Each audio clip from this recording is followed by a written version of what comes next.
right, so we're going to get right into the questions, my friend, with no further ado. But we're going to start off with just how you got into gaming in the first place. What kind of kicked that off for you? So my first game that I played was back when I was 4 years old. It was GTA Vice City for the PlayStation 2. Oh, So you yeah, played GTA at yeah, 4 years old? yep. And now I'm a mass murderer. And when did you sort of, take the plunge into the Sea of Thieves? When was that road crossed, I suppose? It was day one.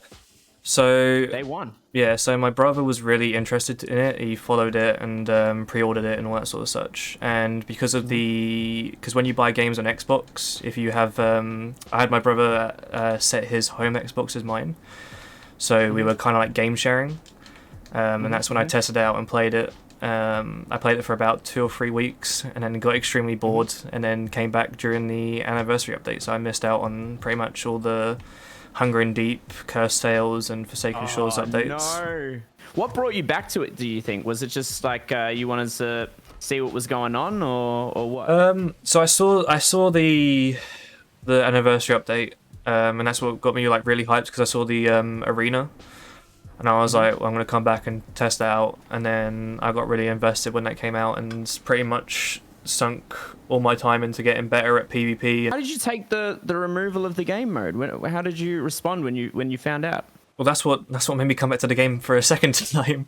Because I had obviously the long break. And then I saw the announcement of it being taken away. And I was like, well, I'm going to come back and play the hell out of it before it goes. Because that was literally the whole reason why I came back to the game, and I just want to give it a final send-off sort of thing. You're making content again on YouTube, on your YouTube channel. What sort of made you decide to come back in after the arena was removed?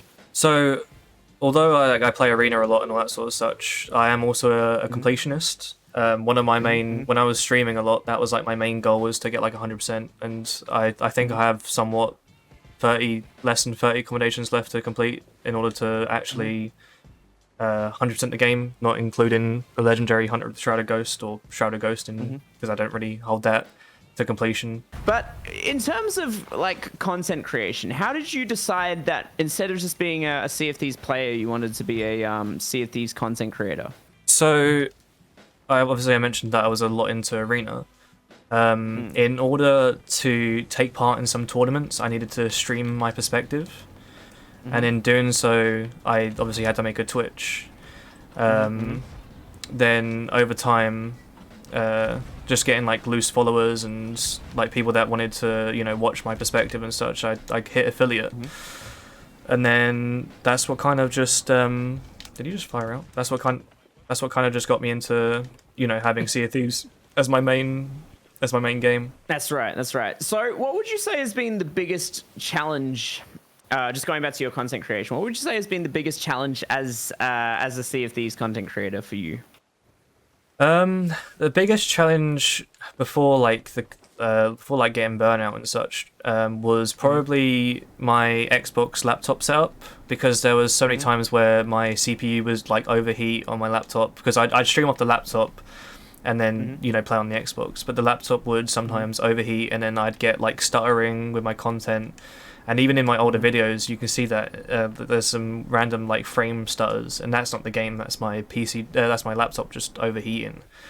Yeah. Which it really put a damp, because there was so many good content bits where it was just kind of ruined by that stutter, and I was just should I use this content or not, because it's just not good enough. Really make it a jarring experience to sort of watch. I think as well, and something that I've come to learn is that as a creator, you're very you want your content to be the best, and you want it to and where you may notice a stutter, your viewer may not, because they're not watching to be super analytical of your content. They're just watching for a form of entertainment.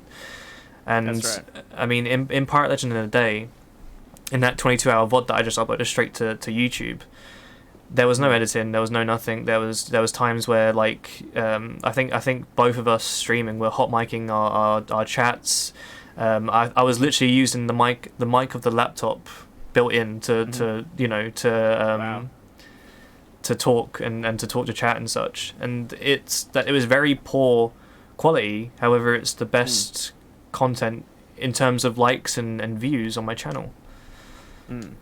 So it's more about the I feel like it's more about the ideas that you put out rather than the actual content and the level of what it is.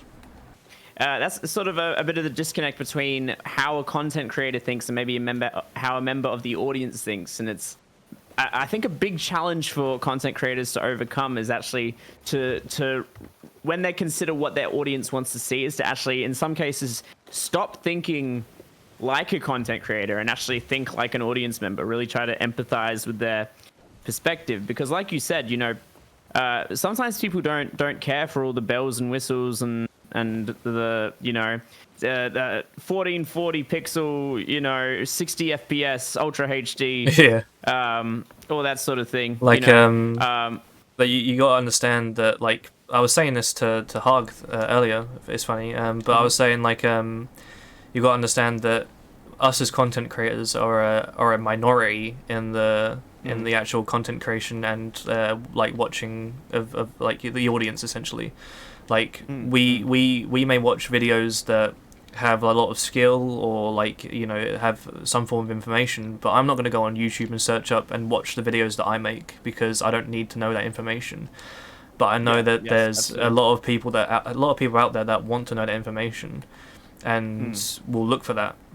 I don't sit there and to be honest, I don't actually watch that much Sea of Thieves content. Me neither, to be honest. YouTube.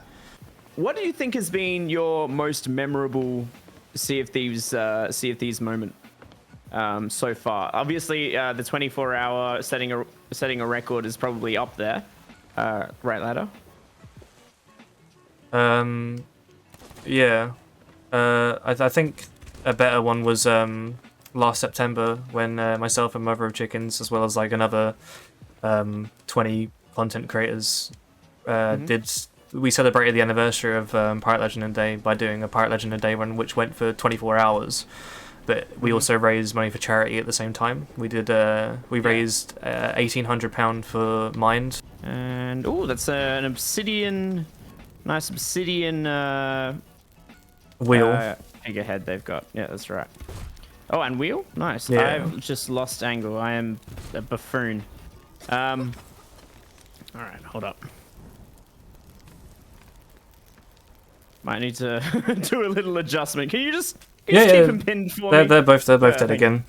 But what would you say that these days you enjoy most about the game? Obviously, we've kind of established it's probably PvP, but like, it's probably. I think we've probably gathered that. But like, specifically, what do you think it is that makes the PvP in this game special compared to other games? Well, the one thing I dislike about this game the most is playing solo. I love playing with another crew member and like kind of sharing experiences with someone else, and I think that's special about this game. Like, there's a lot of weird things and strange and funny encounters that you can have on the seas. And the unpredictability, perhaps, is what seems to be what I'm getting from that, is the sense that, obviously there's the whole, almost the slogan of the Sea of Thieves, which is "We shall sail together." So it's a great game for multiplayer. Great way to make friends as well. Like, even if you aren't on crew with someone, you run into someone, you have a really good match against them. I mean, even right now, I'm drowning on land. I mean, exactly. I don't know what's going on. I'm gonna die. Wait, what? I'm drowning right now. I'm standing next to you, drowning. Oh no, that's not good. Can I hang on? Hang on. I'll fix it. I got you. All right, are you ready? Oh. Yeah, it's stuff like that. That's why I play Sea of Thieves.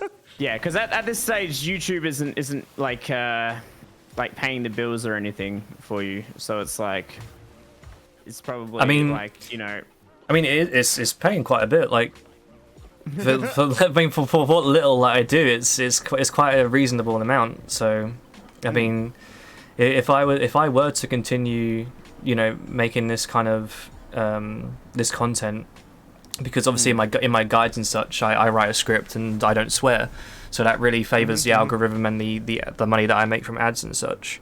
But like even with the limited amount of viewers that I get, there is actually a possibility that I can actually pay the rent. Like it's not a lot, but it's something, it's definitely something. That's why I've kind of cut down on lifeguarding and come back to doing content creating. And like it's nice to have a bit of variety, right? I think that's probably a huge element of what probably makes it enjoyable to you is sort of having options, which is it's also the benefit of that's another reason why I enjoy YouTube more than Twitch, because obviously with YouTube, about to say that.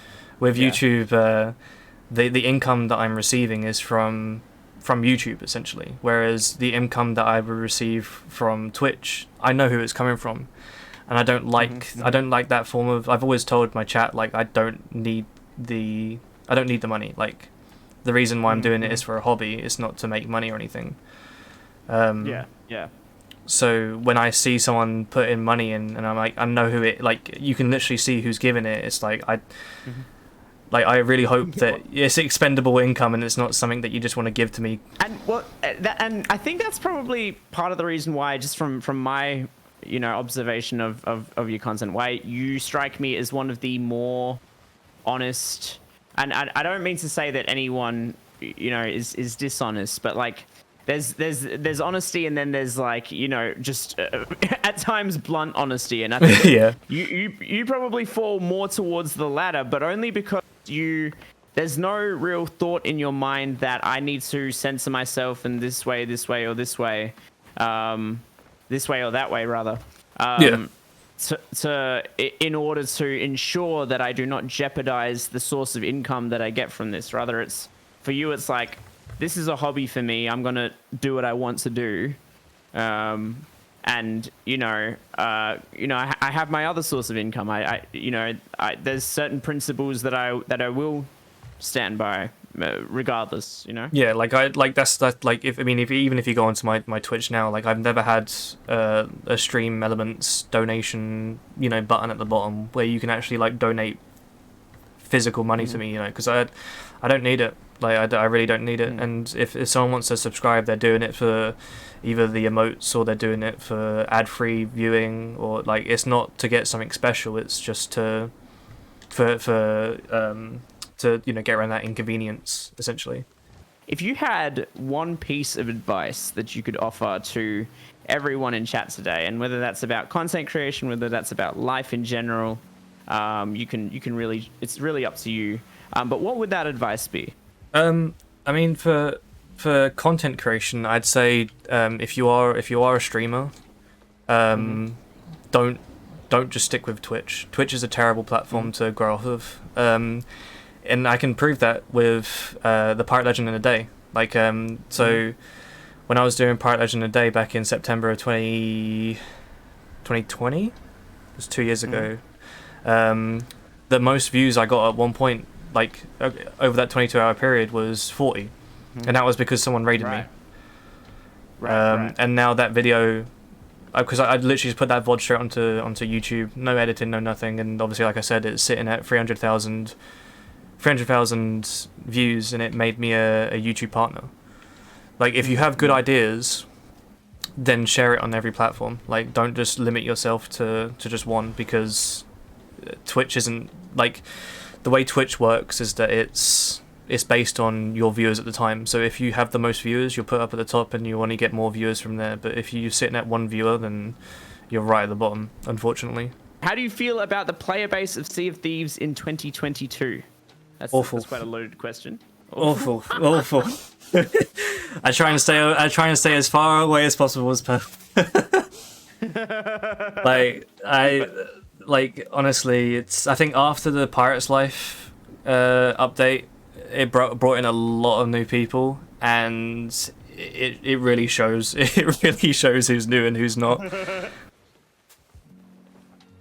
Ooh. Well, that was fun. How did everyone find that? Was it good? Yeah, I enjoyed it. I think I don't think I swore once. I think the only time I said something bad was when I said half-assed, which is kind of like a saying. I don't think I actually swore.